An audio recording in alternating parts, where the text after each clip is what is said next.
Hi, in this video I want to go through the entire Hebrew language in a nutshell. So I'm not going to do all the forms, all the stuff. I think really half of the battle of Hebrew is learning it old school, where you're playing the detective game. Hebrew is like CSI. Something's blown up here. What was it? Where have the parts go? It's like, okay, is the front missing? Is the end missing? Is the middle missing? Hebrew is fun if you like puzzles. It's a detective game. But actually, the actual meaning bits to Hebrew, the parts of what it means, is really, I was able to, shove it into one PowerPoint pretty much.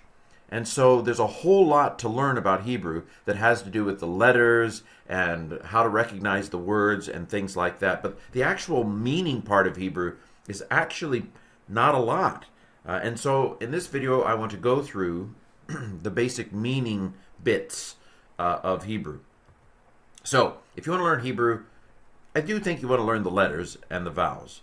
If you're going to take a Hebrew course, work on this in advance. I would say take the months leading up. Let's say you're going to start Hebrew in the fall and it's March. Start right now with those note cards or Quizlet or whatever it was, whatever you want to use to get those letters and vowels down. Because the biggest hurdle to begin Hebrew is learning the letters and stuff. I think it's not really the hardest part. The hardest part is the CSI detective stuff, probably.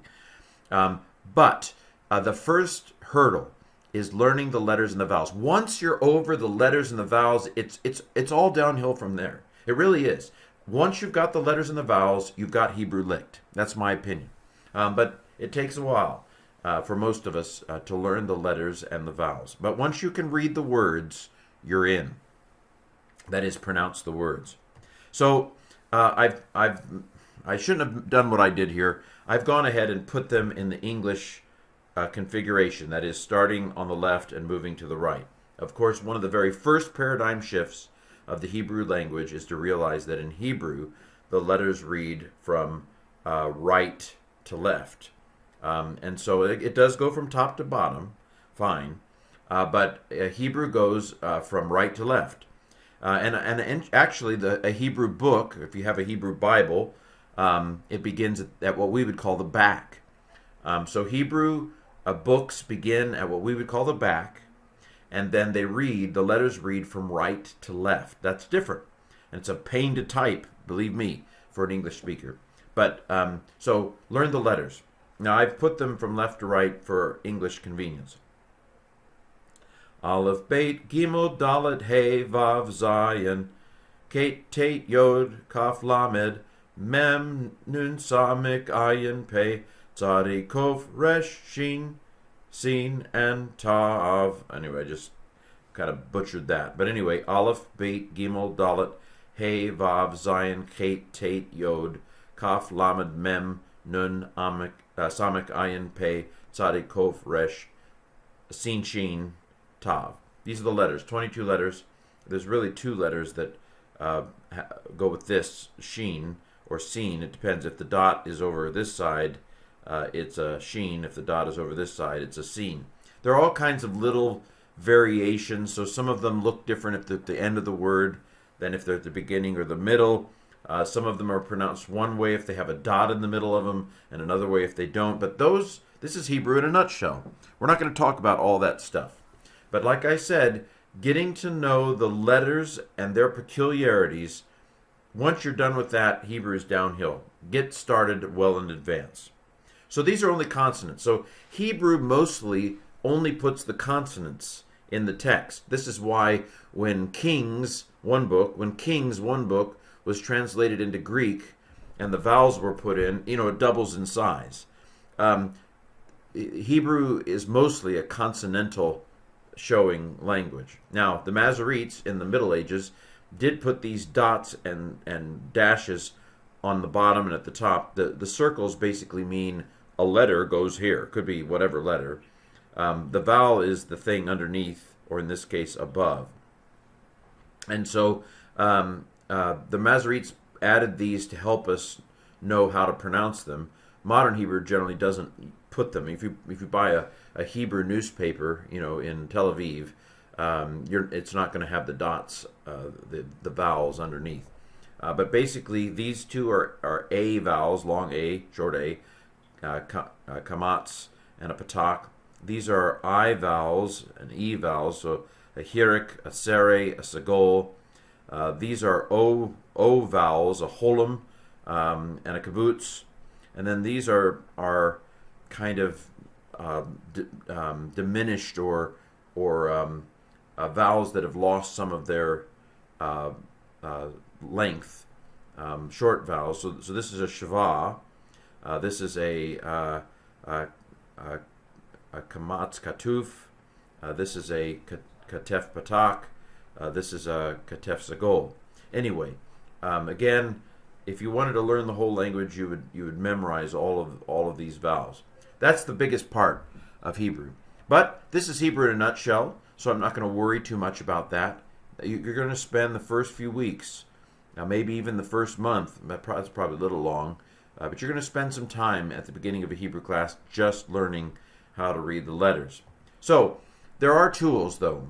We live at a privileged point in history where you don't have to learn it the old school way because we have tools to tell us what the word is.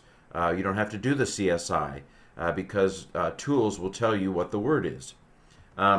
So you can buy the full software, Logo software, BibleWorks. These will tell you analyze everything and give you far more than you ever imagined. When I teach Hebrew for ministry, and I don't do it too often, but when I use something called Olive Tree Bible software.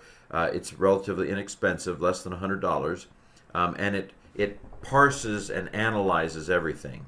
So it's going to tell you what a word is. It's going to tell you what you need to know about a word. So what that means is you can use a PowerPoint like this that tells you the meaning stuff, and you don't have to know the CSI detective stuff, because Olive Tree Bible software or Logos or BibleWorks is going to tell you what it is.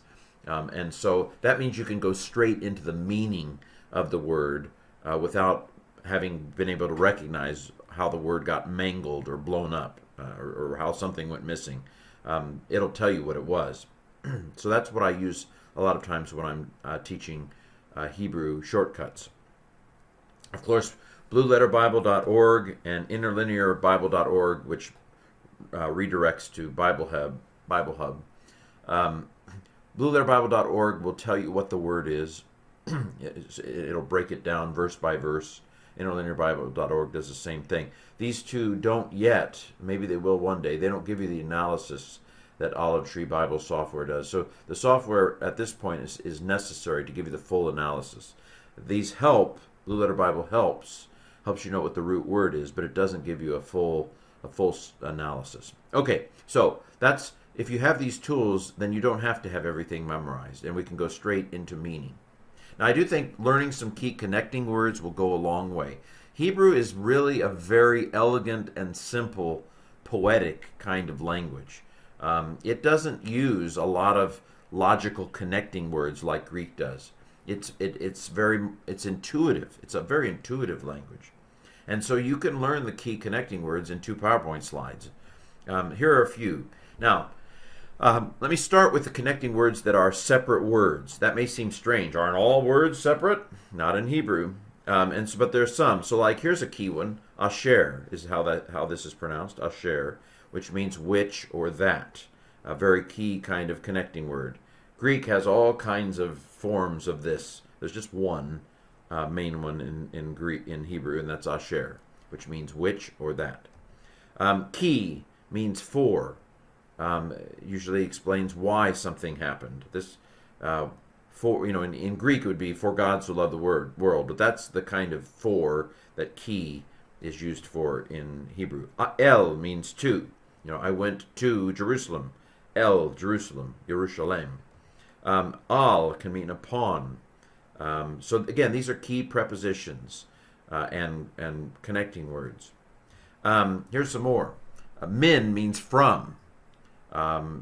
It's not always listed separately, as we'll see in a second, but when it is, it's min. Im means if. O means or. And then lifnei means before. So if you want to say before the face of the Lord, before the Lord, if you want to say before the Lord, you would say lifnei Yahweh or something along those lines. So those are some important connecting words. You can memorize, right off the bat and recognize them. Just open up the Hebrew Bible to a page and look for them. See how many of them you can find. That's how you get acquainted with them. You can teach yourself a lot of this just by, you know what the connecting words, and you go look for them. And there's a lot of meaning in these connecting words. Okay, now here we're going to begin into the paradigm shift of learning Hebrew. A lot of prefixes are attached to the word. So, see this dash? That means this vav is attached to the word. So let me give you an example. This is v'ha'aretz from Genesis 1:1, and the earth. The vav is the and. Just for the record, the ha is the, and eretz is earth. So you see how Hebrew has smushed stuff together. Now, Olive Tree Bible is going to tell you all this stuff. But learning some of it, this is so common. That Hebrew has the word and everywhere. The word and is over and over and over and over in every chapter. Hebrew loves the word and. It's very annoying for us English speakers. And so, knowing that if there is a vav on the front of the word, it's and. Now, it can have some variety of translation. Sometimes, believe it or not, the word can be but, or however, or whatever. But if there is a vav on the front of a word, it's this word. Because there is no word in Hebrew in its biblical form that begins with a vav. And so if you see this at the front of a word in Hebrew, it means and. We're going to learn on a slide soon to come that this hey means the, and then eretz is the earth. Okay? So and the number one connecting word to know is the word and, the. Okay. Now there are other prepositions that are smushed onto the words too. Inseparable, they're separable prefixes, we might call them. So that dash again is not that means that word will follow. So like here, say Bereshit. This is the first word in the Hebrew Bible. In beginning. So the is where the in comes from. And notice it's on the word. This is one of the fun things about Hebrew. You get stuff smashed together. It's like a crush. Here are a couple other. La means two. Now they can mean more than just in and two, but like Le David. This is on many psalms. Usually it's translated a psalm, Mizmor Le David, a psalm of David. A psalm, I suppose, attributed to David is maybe the way to think of it. Attributed La to David. And so anyway, so La can mean two, and it's smushed onto the word. Then we have Ka, which is like. So Ka'aretz, like the earth, or as the earth. So you could see that a little knowledge goes a long way in Hebrew. Because now you could open up a page of the Hebrew Bible, look for buzz on the front of a word, or luz on the front of a word, or cuz on the front of a word. Most Hebrew words are based upon 3 consonants. And so if you have 4 consonants, and the first one, I guess from your point of view, if the first consonant, if you have 4 consonants and the first one is a b, there's a good chance that it means in.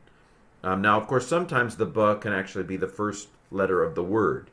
But if there are more than 3 letters, the b could mean in. Or if there are more than 3 letters, the l on the front, lamed, could mean to. Or if there's more than 3 letters, the k on the front could mean like or as. Again, once you look at Olive Tree or an English translation, you'll have a better sense of whether, in fact, that's what's going on. But you could, how many slides have I done? I've not done many slides, and I've already given you a ton of Hebrew. This is really a ton of knowledge, just from 2 or 3 slides here. Okay, min. Remember I mentioned min on the previous slide, how it can mean from. Sometimes it can crash, and that nun assimilates into the Borg. Nun assimilates when no vowel separates. So what that means is in this mebayit, from the house or from house, the there's the mem, there's the hirik, and then that dot there means that the nun has doubled the next letter. Again, you don't need to know all the orthography, it's called, all the lettering stuff. But just to mention that sometimes the from can crash into a word, from house. Okay, so we've done the letters. We've talked about the letters. We've talked about the tools. We've talked about connecting words, nouns. Of course, a noun is a person, place, or thing, and an adjective is a describing word that tells us about nouns. Well, there are some peculiarities to Hebrew nouns. So, for example, and adjectives. Typically, adjectives come after nouns.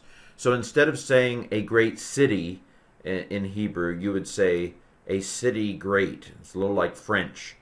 So usually Hebrew adjectives come after the noun. So that's a peculiar thing. I'll mention it here. In Hebrew also, the subject comes after the verb. So you don't, in English we would say, and God said. But in Hebrew we would say, and said God. So instead of saying Elohim Yomer, God said, that's not the way you would do it in Hebrew. You would say Vayomer, Vayomer Elohim. And he said God. And God said is the way it translates. So subject usually comes after the verb in Hebrew. Now the word the, I hinted at this a second. The word the is not separate from a Hebrew word, but it's smushed. It crashes. Usually the way the word the is attached to a word is you have hey, there's a hey, patak, that's that short a, and then the doubling of the next letter, that's the dot. So melech means king. If you have hey, patak doubling, ha melech, that means the king. So another peculiarity, it's kind of fun. It's really fun. The word the is smashed into the word in Hebrew. Now, it's not always going to be a patak. It's not always going to be doubling. There are exceptions that you would learn in a full Hebrew class. But this is a Hebrew in a nutshell class, so I'm going to keep going. Now, not only is the word the smashed onto a word, but it can get smushed out. It can get popped right out of there. So here's the la, that means two. And there's melech, that means king. All that's left of the is the patak and the doubling. It's like, boy, this was a bad wreck. I can't even see the car that was in the middle. But this is to the king. And again, you don't have to memorize all this. I'm just giving you a taste of the language so you know what it's like. Lamed, and then the is the patak doubling, and then melech means king. To the king. Isn't Hebrew fun? This is this detective stuff with Hebrew. Here's another thing about Hebrew. Nouns can form chains in Hebrew. So the valley of the shadow of death. It's actually two words. Begay,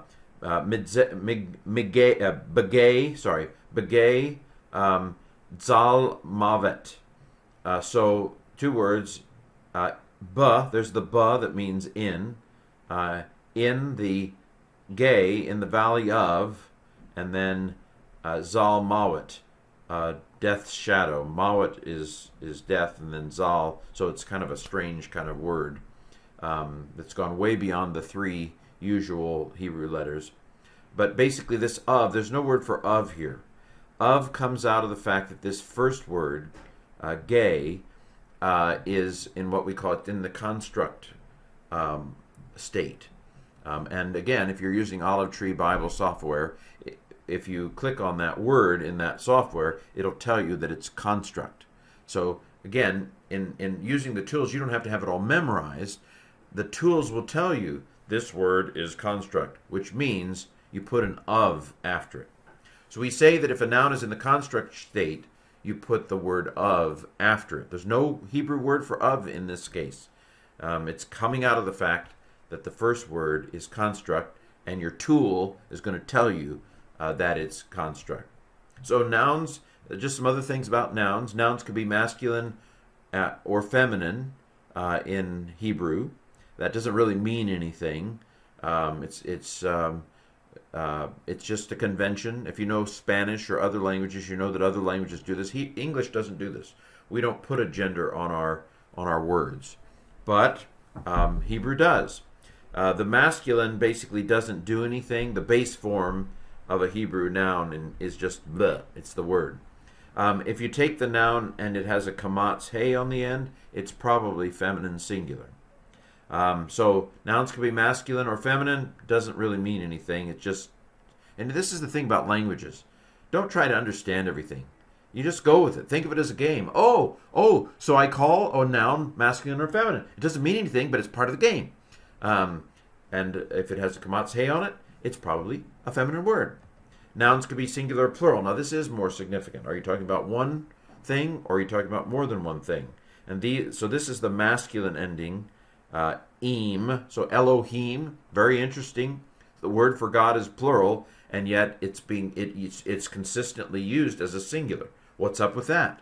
How is it that it's not and God said, let there be light. It's and God said, but Elohim is plural. What's up with that? Interesting. And so this is masculine plural, and then this is feminine plural, ot. Again, this is just a video. You don't have to know all these things. But if you wanted to really dig into Hebrew, you could begin to start fishing for these things. Open up a page of the Hebrew Bible. Start looking for oats and ems and ahs, and so forth. And lastly, nouns can be in the construct state. I won't tell you what those endings look like. Of course, in a full Hebrew class, you would memorize them. But Olive Tree Bible software or whatever you're using is going to tell you when something's in the construct, and you'll know to put an of after it, and you don't have to have the forms memorized. Okay, so 4 woes are past. Now we get to pronomial and object suffixes. Pronouns are always annoying, I find, when I'm learning a language. There's nothing really deep about pronouns. It just requires a lot of random memory, and Hebrew's the same way.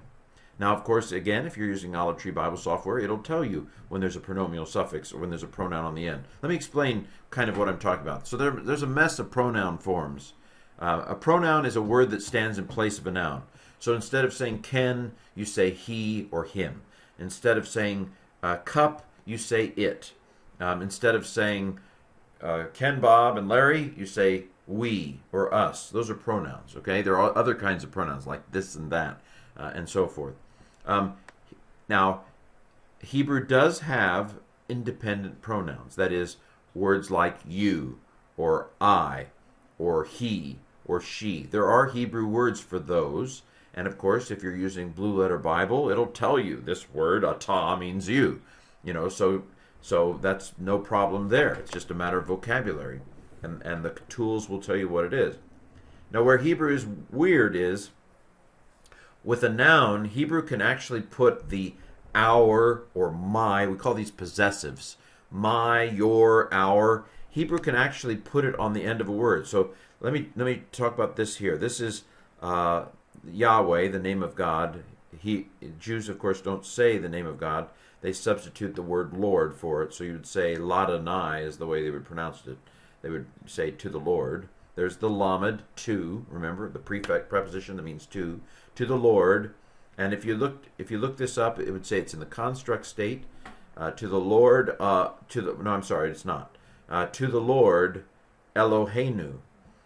So Elohim, this is Elohim, God, but it has a nu on the end, okay? I put it in yellow. What is that nu?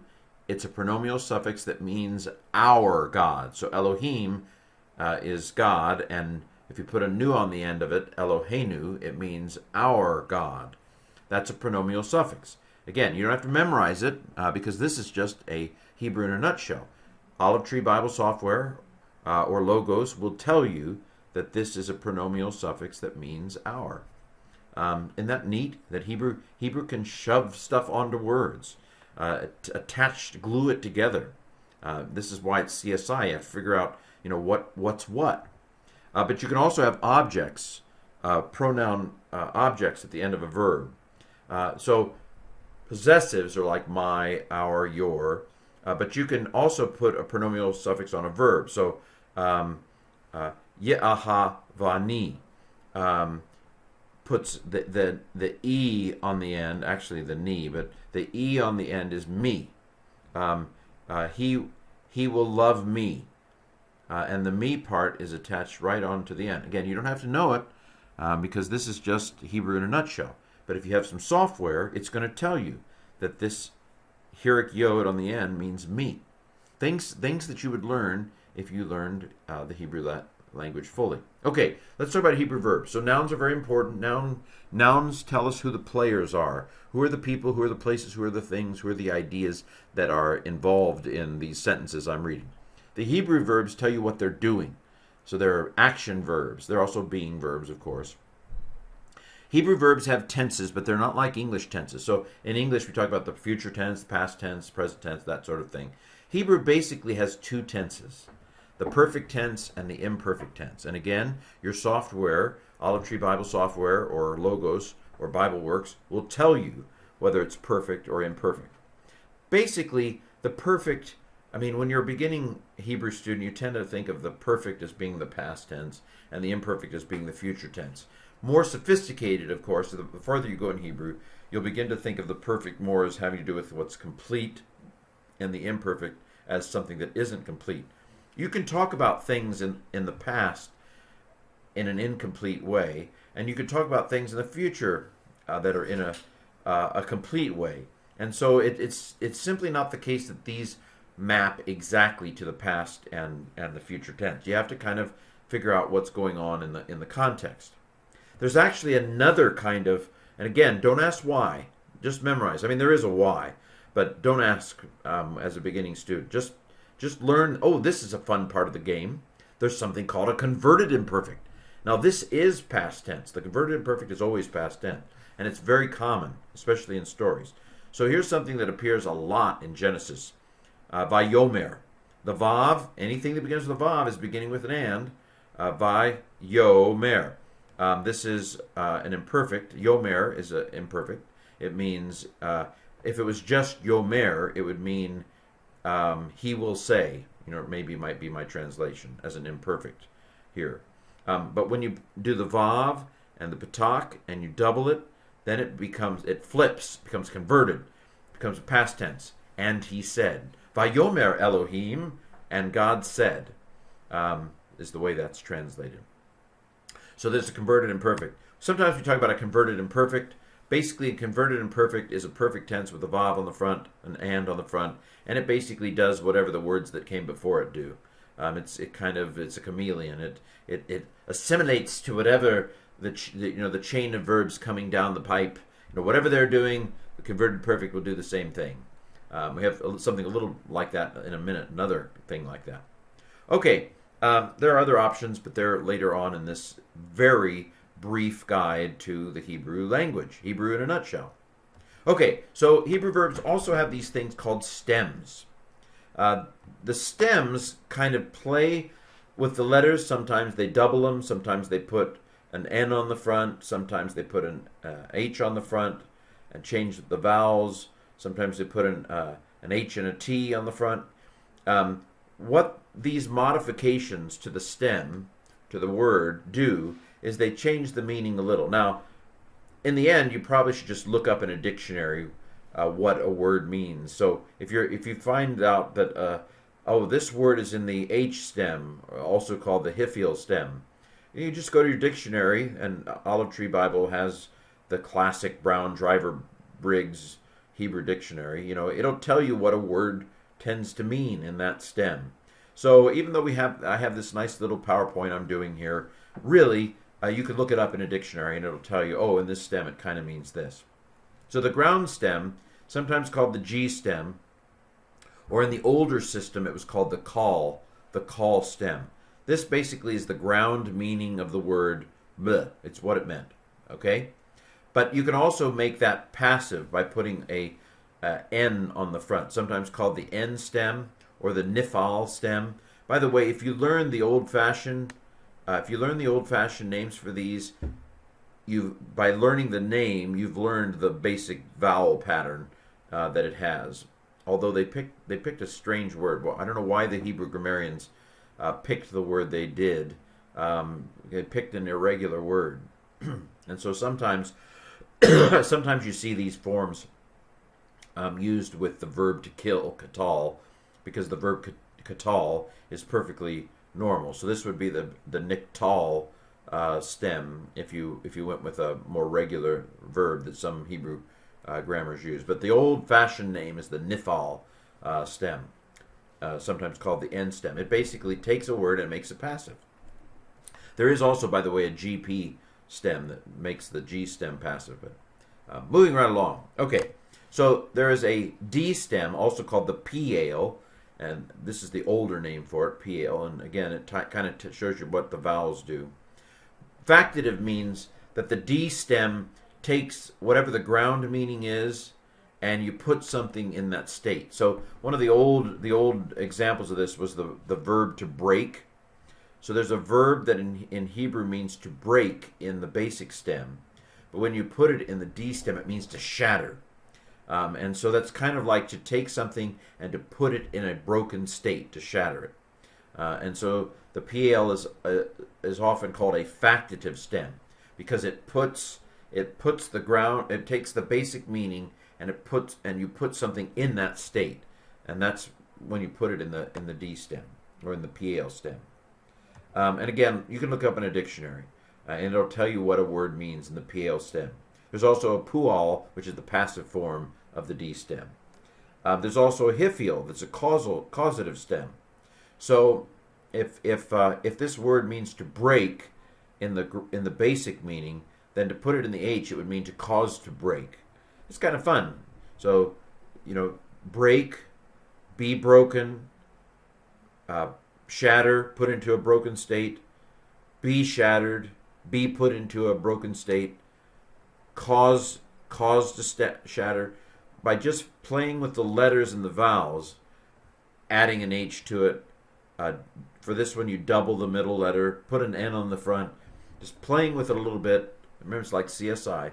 Just playing a little bit with the same basic word, you can get a whole bunch of related meanings. There's also a passive of the causative stem of the hiphil called the hofal. And then lastly, there's a reflexive HTD stem. This is actually related to these D stems up here, but I put it down here because it's not as common, and I wanted to be more practical. Okay, so Hebrew verbs have stems. And so you look in the Hebrew dictionary what a particular word, so the analysis will say, oh, the Olive Tree Bible will tell you this particular verb is in the hiphil stem. And then you'll go to Brown Driver and Briggs, which is in, again, Olive Tree links all this stuff, and you look at it and try to find out what that particular word means in the hiphil stem. Okay, so Hebrew verbs have tense and they have stems. Infinitives. Okay, sometimes a verb is doing something different. There are two basic kinds of infinitives. There's an infinitive construct, and again, Olive Tree Bible will say, this word is an infinitive construct. So I'm not asking you to know what all these things mean, or you don't have to know how to memorize it, because the tool's going to tell you what it is. But an infinitive construct can take prepositions and pronominal suffixes. So lakad show here. Lakad show. Or lakada show. I guess it's lakada show. So if you look this up in the Olive Tree Bible, it would point out that this la is the word to, and then this holem vav at the end is the word his. It's a pronominal suffix. And so the three root letters here are kof, dalet, and shin. Now, I know, you don't have to know this because Olive Tree will tell you that this is a doubled middle letter. This is a PL stem. And Kadash means to be holy. And so let me kind of put together several things that we've said here. So if Kadash means to be holy, then if you put it in the PL stem, it means to put into a holy state, factative, or to sanctify. So the call stem, the G stem, means to be holy. The D stem or PL stem, if you looked it up, is to put into a holy state, namely to sanctify. And so now we put a lamed on the front and a holem vav on the end, and it means for his sanctification or something like that. See how there's a poeticness to Hebrew. and it's all kind of crammed into these letters right here. It's really fun once you get the hang of it. It's immensely fun. So there's another kind of infinitive called an infinitive absolute, and again, you don't have to be able to recognize it because Olive Tree Bible will say this is an infinitive absolute. Infinitive absolutes do not take pronominal suffixes. They do not take prepositions on the front. They're a little bit like that converted perfect I was talking about a second ago. They can become whatever they need to become. So you could say, you went and to speak, where to speak is an infinitive absolute. It basically means you went and you spoke. Again, the infinitive absolute is kind of like a chameleon. It becomes whatever it's going with. It conforms to the basic pattern of what it's with. The infinitive absolute, interestingly, is used in a Hebrew idiom that's very interesting. It emphasizes, to die you will die means dying you will die, or more familiar, you will surely die. So mot, tamut, you can see the mot and mut have similar letters. So this is the infinitive absolute. To die, you will die. And we translate it, you will surely die. On the day that you eat of it, you will surely die. On the day that you eat of it, mot tamut, dying you will die. So those are the two infinitives that Hebrew has. Again, don't ask why Hebrew does it this way. I can just see some of you saying, why in the world would a language do that? Wrong question. It just does. Think of it as playing Monopoly. It's a different kind of Monopoly. You know, do not pass go, do not collect $200. Okay, participles. ING words. Hebrew has participles. Participles can do several things in Hebrew. They can work like adjectives. So, Aish okelet. Aish okelet. This is the fire, the eating fire. You say, I don't know what the passage is I got this from, but I see the fire eating. I see the eating fire. So it can function like a describing word. The eating fire is describing the fire. Now, sometimes participles can work almost like present tense. So you might have asked, if you were astute, you might have said, well, if the imperfect is mostly future and the perfect is mostly past, how do you say something in the present? Well, you can use a participle. This is a complicated example, sorry. Arura, ha'adama. This is being cursed, a participle. The ground. There's the word the. It doesn't have quite the patak doubling, but I won't go into it. So this is the being cursed. Think cavemen. Being cursed, the ground. And we have to stick an is in it. The being cursed is the ground. Or most translations would say something like, the ground is cursed, or let the ground be cursed, or the ground will be cursed. We have to supply the verb. It's not there. But it's kind of like a present tense. Lastly, a participle can be used like a noun. So here's hey patak doubling. It has a the on the front. And then this is an ing word that means to kindle. So the one kindling is kind of the way to translate that. You don't have to know all the ins and outs, but there's how Hebrew participles work. We're getting close to the end. In fact, this might be the last slide. Commands in Hebrew. A command is basically, pick up your clothes. And Hebrew does it too. So sometimes you're going to see a kamatz hey on the end of a command. That's kind of a hint. Or sometimes the word na says, it's basically saying, command is here, command is here. So these are hints that you're looking at a command. Of course, there are, Olive Tree Bible is going to tell you it's command, right? You have the good old second person ones. So the first person is I or we. Second person is you or y'all. And then the third person is he, she, it, or they. And so you have second person commands that are like, you can pick up your clothes. Or you, College Wesleyan Church, pick up your clothes. Plural, singular and plural use. And those are going to be, they're going to play with the vowels in the form, and Olive Tree Bible is going to say this is an imperative. Now, you may see a prohibition. That's a negative. That's a don't do it. So it's worth learning this word for not, lo.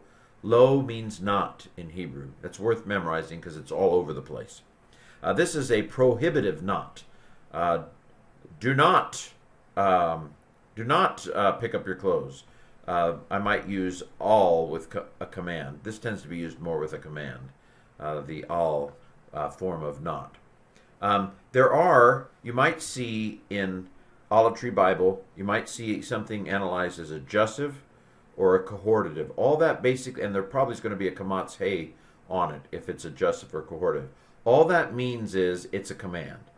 But adjussive is a third person command. We don't have these in English. Well, we do, but we don't call them third person. So if I wanted to say, let him pick up his clothes, or let her pick up her clothes, or let it pick up its clothes, or let them pick up their clothes, that would be what's called a third person command because I'm talking to a he, she, it, or they. And so that's called adjussive. And so you might see that in an analysis in Olive Tree Bible, and now you know it's a command, a third person command.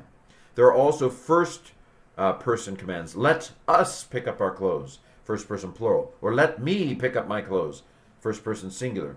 That's a cohortative, a first person command. And again, probably the verb is going to have a kamatse on it. You don't need to know that because Olive Tree Bible is going to tell you what it is. And I think with that, I have overviewed pretty much the entire Hebrew language. Why does it take 2 semesters to learn Hebrew? Because of all of the letter stuff, all of the complications for recognizing stuff. It's all the it's all the stuff that the tools tell you that you memorize so that you don't need the tool. But let's say you're a pastor or an amateur, or you just want to pick this up on your own. You can fill in the blanks. This is going to get you in the door, especially if you have a little help from software. So there you have it, pretty much the entire Hebrew language in a nutshell.